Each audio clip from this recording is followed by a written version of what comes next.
Hello guys, আসসালামু আলাইকুম। দাদাভাই যে গাড়িটা দেখতেছেন ঢাকা কমলাপুর স্টেশন থেকে ছেড়ে যাচ্ছে 5 ঘন্টা চিটাগাং। এটা হলো দাদাভাই ক খ গ গ বগিগুলো হয় ইঞ্জিনের পরের থেকে, নন এসি হয় পিছনে আর এসিগুলো হয় সামনে।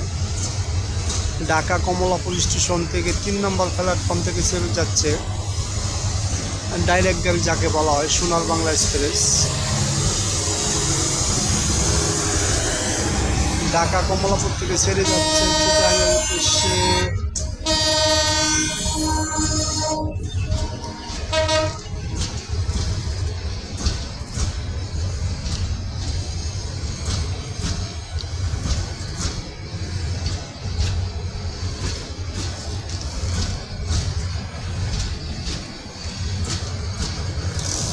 তো দাদা, রানিং গাড়িতে কেউ ভবন করবেন না, অপরিচিত খাবার খাবেন না। ভালো থাকেন, সুস্থ থাকেন, আপনাদের যাত্রা শুভ হোক, ভালো হোক।